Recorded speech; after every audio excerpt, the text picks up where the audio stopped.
What's up, y'all? Welcome back to another episode of Grace Talks. I am your wonderful host, Jalen Telisa, also known as Jalen Phillips. And of course, I'm excited to have you guys back for another one of my rants or scripted episodes. Depends on how I'm feeling today.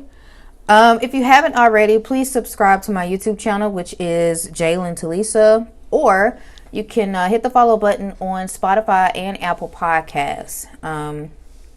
Those are the channels that we're featured on currently at the moment. I am working on iHeartRadio, just in case you guys do not have a subscription to those two platforms. But until then, any audio is going to be uploaded to my YouTube channel. So feel free to subscribe and follow along. I do give good game on here, though, on behalf of the Lord. So try not to miss much if you value some good old Christian faithful content, right? Anyway, I won't prolong you too long today. I am going to discuss some of my revelations from the book of Esther. If you tuned in last week, you'll know that I said I was going to do like a deep dive to see what the Lord was trying to reveal to me. Only because the book of Esther has popped up like within a 3-week time span. Somebody's talking about Esther. And so I just wanted to see what the Lord had for me in that book. And to my surprise, he had something to tell me. And I'm so excited to share with you all. So hopefully by now you've read the book of Esther. It's 10 chapters, which I was so delighted to find out, because I don't know if y'all know, but I'm not a reading warrior per se. I'm working on that. So, it's very difficult for me to sit down and like focus on reading. And, I bind that devil in the name of Jesus. I send it back to the pits of hell, because there is no way I should get sleepy every time I open up my Bible. Like it's something off about that. But I'm praying that spirit off of y'all. I'm praying that spirit off of me. And, lately it's been working. I'm not gonna lie. Like I switched from the Message Bible to KJV. And so now that I read the KJV Bible, I just feel like it's not simplifying some of the content that I need in order to digest what the Bible is actually saying. For those of you that don't know, the Message Bible is like a urban version of KJV or NIV, right? So that's the book that I started with in my journey with Christ. But now that I'm a little bit older, I just want to read the original format, and whatever questions that I have, I will go to the Message Bible, or I just simply pray to the Lord like, hey, increase my focus, because you lost me here. There's a lot of red, there's a lot of thys and these, and you've lost me. And after I say a prayer like that, the Lord just puts me right back on track, and I'm able to focus a little bit better. So without further ado, let's go ahead and dive right into this. So real quick, the title of this episode is called Purpose Driven. And the one question that I want you guys to think about throughout this episode is, do you believe that your life is replaceable? Do you believe that your life is replaceable? Okay. And so for those of you that don't know or have not read the book of Esther, Esther is basically a Jew who hides her identity in order to get into a kingdom, right? She has an affiliate named Mordecai, and he basically gives her a warning, okay? But before he gives the warning, there's a threat to Esther's people, the Jews. There's a threat that somebody's going to kill them, or their enemy is going to kill him, which is Haman, right? And so Esther has a decision on whether or not she's going to, A, continue to hide her identity and eat grapes and lobster from the kingdom, or B, reveal herself and try to save her people, okay? And so what I noticed within that moment, it's like, how many of us like reach a crossroads in our lives where it's either continue doing what we're doing or literally change the course of life for us? You know what I'm saying? It's like, do we continue to walk straight, or do we go ahead and bust the left and basically just uproot everything that we've ever learned, that we've ever done, that we've ever known, right? And so that's basically the story of Esther. She has to make a decision. Of course, being the woman that she is, she's going to choose the good and free her people. And there is a happy ending at the end, which results in some type of revenge for her people. And we love a good revenge story. So if you have not, please check out Esther and then come back and review this episode with me. All right. So purpose driven. All right. Do you believe that your life is replaceable? So I'm just going to read straight from my notes because it was so good. Like it was a bunch of scribble in this notebook, but it was so good. So chapter 2, verses 15 through 17, right? Esther automatically obtains favor. Okay. She has favor when she's picked to go inside of the kingdom. And she also has favor when she goes inside of the king's court without approval. So there's 2 instances within this story, maybe 2 or 3, but 2 significant instances in this story where Esther has favor, right? And so the reason behind her hiding her identity as a Jew, I'm really not sure. And it could be because I was speed reading in the beginning. Y'all know how y'all know a story, so you just kind of get to the goods, you know. So I did kind of speed read through the beginning. So I'm not sure why she was hiding her nationality, but ultimately she did have a secret in the midst of her having favor, right? And so fast forward to chapter 4, right? In chapter 4, verse 14, when Mordecai comes to Esther, right? Because this is really what I want to focus on. Mordecai is an affiliate of Esther, remember, and he comes to her and he's like, listen, there's somebody out there in the kingdom that wants to kill us, okay? And so Esther, being a human being, she like, okay, and so Mordecai is literally giving her ultimatum like, listen, you got to save us. Don't forget where you came from. You're a Jew. You need to go to the king and let him know that, hey, ain't no killing going on today for my people. All right. And so Esther, of course, is caught off guard because it's like, listen, there are rules. I have favor in this kingdom, but there are still rules on how to conduct myself inside of it. Right. I can't just go and be like, hey, yo, do this for me. Right. Okay. I have to have the permission to go into the king's court, or I have to have the authority to go inside of the king's court, right? And make a request that the king could possibly honor, right? And so Mordecai basically is like, yeah, I hear all of that or whatever, but if you don't do it, God's going to raise up somebody to replace you, and then you're going to die. If you don't do what I'm telling you to do. Now, this Mordecai is giving a word from the Lord. If you don't do what I'm telling you to do, he's going to find somebody else to do it, and then you'll die.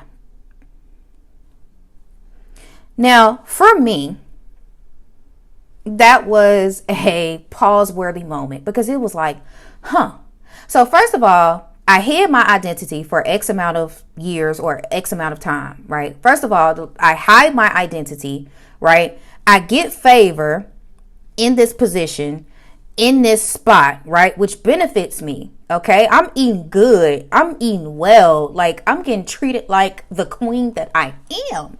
Okay. They don't call me Queen Esther for nothing, sweetie. I'm her. Right.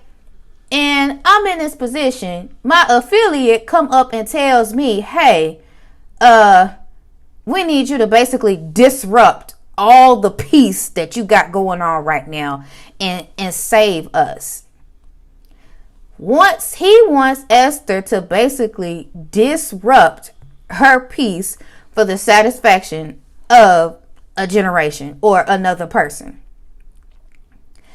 And naturally, in the natural, I can just be like, I can imagine Esther was like, are you for real? Like, she has to sacrifice herself basically because she was afraid that she was going to die. So she basically had to sacrifice herself for her generation, her people, her lineage, right? And so the question that I had here in my notes was, why do you think the Lord granted you this position in the first place? Like, what does this mean? God has you in certain positions in life because you are on assignment. And within an assignment, you have tasks that you need to perform in order to get to the next level in your assignment. And so Esther has now, she was on assignment. That's why she had to hide her identity. That's why she was given favor. And so now within her assignment, she has just been presented her task, the reason why you're on this assignment from Mordecai. And so the key point that I have for that particular chapter 4 segment is disobedience can lead to displacement. Disobedience can lead to displacement. Well, what do I mean by displacement? I mean the removal of something to another place or in its position. So think of it as a demotion. In Esther's case, it was death. If you either do or die, right? And so that was basically the warning that Mordecai was giving to Esther from the Lord. Like, hey, he basically was like, I brought you in this world. I'll take you out. Okay. The Lord was not playing. Listen, this Old Testament, baby. The Lord was not playing with these folks. Old Testament, that pre-Jesus, the Lord was not playing. Okay. And sometimes when I be in my moments of reflection and my moment of prayer, I really feel like I be getting Old Testament God, because that's how God talked to me. Like, for real. He be like, listen, I heard you and I hear you. But do you hear me? Did you hear what I said? Period. I said what I said. That's how the Lord be talking to me. I don't know about nobody else, but honey, period. But anyway, so that's what Esther was given, right? Esther was faced with the decision of stay complacent, stay in this position, or do I make a shift? Do I make a change? And most of us face this question every single day. Like, it could be career wise, it could be personally. Like me, I'm reflecting on my decisions in life as a whole, where I want my life to be in the future now that I have 2 children and a husband. Like, we're faced with decisions all the time, and it's important to have the counsel of the Lord beside you and never disregard or dismiss a word from the Lord when somebody comes and gives it to you, because sometimes when the person gives it to you, it could be fluffy or it could be detrimental. Like, this is serious type of word, instructional. And so we just want to be mindful of counsel from the Lord. Be sensitive to his voice. Be sensitive to his commandments that you must follow, because everybody's not going to get it, right? Anyway, so disobedience can lead to displacement. All right, we got that. We know that, right? And so my next question was, why would God ask you to be hidden only to eventually reveal your true identity, right? Like, why would he have her not establish the fact that she was a Jew in the first place? Was it because she was not at a place to accept her task or understand what her task was? Was it because she was at a point of, not understanding the climate? Like, why not from the beginning establish who you are? Why would God have her hide herself? Because we have to understand that God knows everything. It's not a matter of me questioning him inside of my notes, but I really like to deep dive into, okay, God, what was your way of thinking in that moment? Okay. Like, what did you intend for her? Or what were you trying to say in this moment or display? And so God knew a threat was on the way, but Esther had no authority to do what she was going to do. So God knew that there was going to be someone to come up and cause chaos for his people. So he put her in position to free her people before she knew that that's what she was supposed to do. Because he knew. And so before he could grant her the authority to follow him and to free her people, she had to obey his word. So I'm going to back up a little bit. God knew that Haman was going to try to kill the Jews. He knew Esther was a Jew and she was in a queen position. He sent Mordecai to alert Esther to move. And Esther had the choice to either move or stay put. But I think God is so funny because he's so funny. He loves giving choices. Let me tell you, I serve a God that just loves free will, because he's not going to force you to do anything. But I think it's so amazing that before she was even given a task, she had favor during her assignment. Okay. So my mind, after that revelation, I'm like, okay, so what's the difference? You got favor and you got authority, right? What's the difference? Well, favor is the support and the approval of something. So let's just say that something is heaven, right? So favor is the approval and the support of heaven. And then you have authority. Authority is to enforce obedience or power to complete an action. So authority is the power to enforce or to complete an action. Favor is the approval and support. And I just thought that was so interesting. And I'm like, okay, Lord, so give me some more. Give me some more. Give me some more. Before you can hit the next level in your assignment, you have to have authority.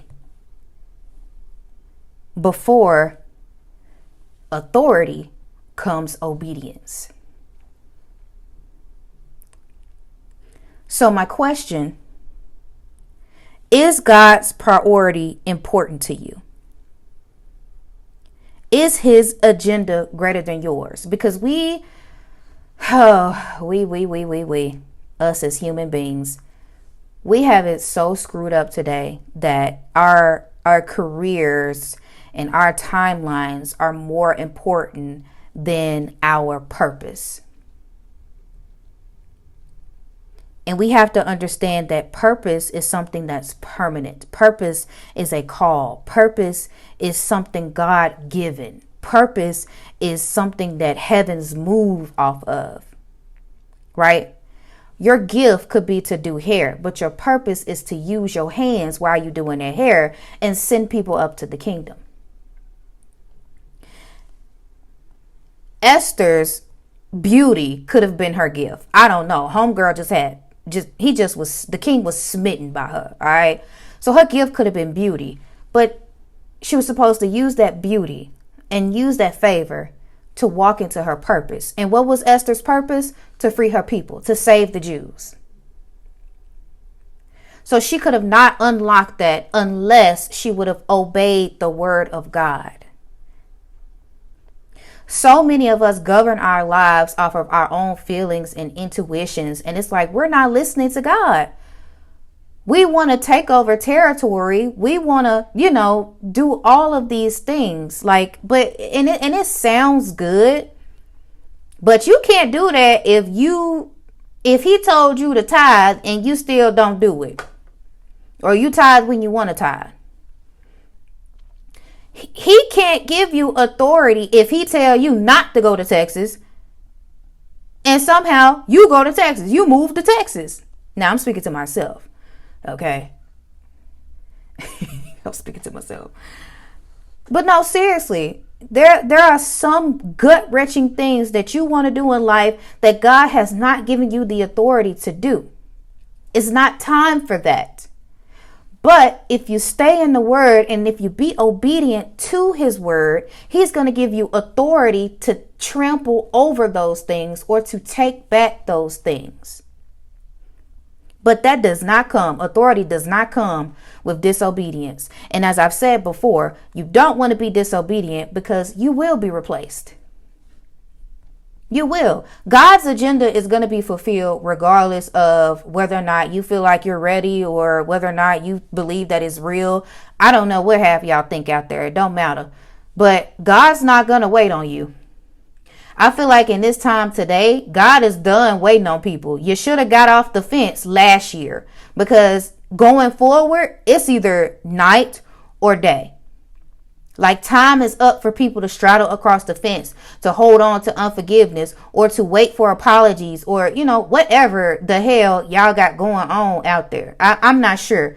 I don't live like y'all. We might be similar in certain ways, but I don't live like y'all. I don't mind taking accountability for a lot of things, even when it ain't even my fault. I don't care. I want to be clean. Okay. But I say all that to say is God's agenda is greater than our own. Does he want us to be happy? We could argue that. Yes, he wants you to be filled with joy. It's throughout the Bible. He wants you to have everlasting joy. Joy is eternal. Joy is comforting. Right? You know what I mean? So, again, I know this is good, honey. I know this is good. I don't even need y'all to go nowhere else because I'm not even done. I know this is good because it was good to me. It was good to me because it's like I've always wondered what was the difference or what was the significance in somebody's purpose versus, give. Like what is it? What is it? But yeah, our purpose is to literally bring forth people to the kingdom. And I can prove that in Esther. I'm just going to fast forward and then bring it back. All right. I can prove that her purpose was to free her people because after Esther revealed herself to the king, she got favor again after she accepted God's will, which is to basically sacrifice her life to go into the king's court unannounced and, ask for a request and free her people. You want to know how I know that was her purpose? Because after they got the victory, people started to serve her God. God's glory is undeniable. He put money in your pocket so you could prove that God's glory is undeniable. He puts you in certain positions in your career so that you can prove God's glory is undeniable. And it's the way you live that's going to win people to get inside of the kingdom. It's not going to be what you have. It's not going to be what you drive. It's not going to be what you making. No, it's going to be how you live your life that's going to win people to go inside of the kingdom. Your commitment, your surrender, your sacrifice, your integrity, your dignity that's going to bring forth people to God. Because again, we're ambassadors for Christ. I'm getting ahead. That ain't even what I was. But this was good to me. And I hope it's really reaching you guys out there. Again, don't forget to subscribe because I got so much to deposit into my audience in this season of this podcast. You really don't want to miss. You don't want to miss what God is doing, not only in my life, but what he can do for your life. So let's move on, right? Let's bring it back. So in chapter 5, again, Esther has this decision and she basically decides to obey God. But before she decides to obey God, she fasted. After Esther fasted, she was given more favor, which allowed her to go into the king's court and not die. But when I looked at it again, chapter 5, verse 2, when I looked at that again, to me, she fasted stood out. She was given a commandment. It was either do or die. She decides to do, and right after she makes a commitment to do, she fasted, which is an action. I have here in my notes that after that action, in bold, God requires work. Favor is automatically given. It's proven in Esther. If you're a child of God, favor is automatically given, which is basically support. She had an action, which was fasting. So after you gain favor and you decide that you're going to commit and do the word of the Lord, there is an action that has to take place, and then you're granted authority. So you have favor, action, authority. Esther's action was fasting. God requires work. God requires some type of sacrifice. Faith without works is dead. Okay? Before we're granted authority, we have to show ourselves, and that could be proven. I have a few scriptures here, but the story, when Jesus would talk, right, he would give a whole bunch of parables. And so I have here in my notes some of the parables that he would give pertaining to work, right? You have the story in Matthew 20 where he who's last is first. No, he who's first is last, and he who's last is first, right? And then you have the story in Luke 20 where he talks about the worker man and the guys who are working out in the field for the same wage, but for different amounts of time. And so I felt like what God was trying to elaborate was that it doesn't matter how long you've been working, you're going to be rewarded. There is a reward for every follower, no matter how long you've been working. Works equal deeds, manual labor. It could be fasting. It could be dedicating some time to pray. It could be, well, okay, I'll say it like this, right? My works pertaining to Jace, when we got that IEP situation, and I was faced with him being diagnosed with autism by the school, I took the report. I did not accept the diagnosis, but I worked my faith by continuing to put him inside of speech therapy, by continuing to pray, by continuing to read to him or explain situations or discipline. It's like I still continue to do the things and to apply some of the suggestions that they were making for him. But I recognize that just because I'm implementing these, works, I'm implementing these suggestions, does not mean that I agree with the diagnosis.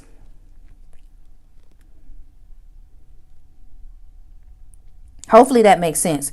But overall, if the Lord says something to you, first, you have to believe it. 2, you have to act on it. You got to act on it. God requires work at the end of the day. It doesn't matter how long you've been in the church. It doesn't matter if you're an apostle. It doesn't matter if you're a deacon, third generation deacon. It doesn't matter if, hell, you just came off the street. God requires work. We all get the same reward. It doesn't make me better than you that I'm sitting up here giving a podcast about the Lord's word. I'm not better than you. I sacrifice daily. Matter of fact, I just learned that I'm prideful as hell not too long ago. You know what I'm saying? That's something that I'm digging out on the daily. All right. So again, it doesn't matter how long you've been in the field. Just know that you're going to have a reward. And so I say all of this to say, what am I talking about here? Let's wrap this on up. What am I talking about? Your purpose is permanent. Your purpose is permanent. It's divine. It's never changing. It's never moving. It gives you access to the heavens, right? Heavens know your name because of your purpose here on earth, right? The heavens knew Esther was going to be faced with this decision. So when she acted on that in obedience, the heavens moved for her. Her enemies were destroyed. Her people were freed, and people converted to the Jews' God is what they called them. right? And so in the end, God gets the glory. And so I don't want you to go through life thinking that just because you have many gifts, that that's your purpose in life. Your purpose is to lead people to kingdom. Don't allow disobedience to create pride in your life to where you die spiritually. Don't let your calling fall on deaf ears. Don't let your calling fall to the ground just because you don't understand who you are in the heavens or in the kingdom. Learn from Esther. Be obedient and do as the Lord says. But not only do, act, work, pray, read, fast if you gotta. Fast. And I'm just going to end with this Bible verse, Ecclesiastes 3:1. This was given to me, and I thought that it was so good. It was so powerful, given the topic that I was studying at the time. But Ecclesiastes 3:1 says, "To everything there is a season and a time to every purpose under the heavens." To everything there is a season and a time to every purpose under the heavens. Season means a fixed time. Time is a process that an individual goes through. And purpose, again, is never changing. It's the reason which you were created. So, in other words, to everything, there is a change that takes place and a process where the individual undergoes change to the reason why you were created under the heavens. Be purpose driven. Be God led. Give God glory. And that's all that I have for you today, everybody. Thank you so much for tuning into an amazing episode of Grace Talks. Hopefully this has blessed you as much as it has blessed me. Again, we are on Spotify, Apple Podcasts, YouTube. Be sure to play this thing back, share, subscribe to any of those channels, on any of those channels. And thank y'all so much. See y'all next time. Mwah.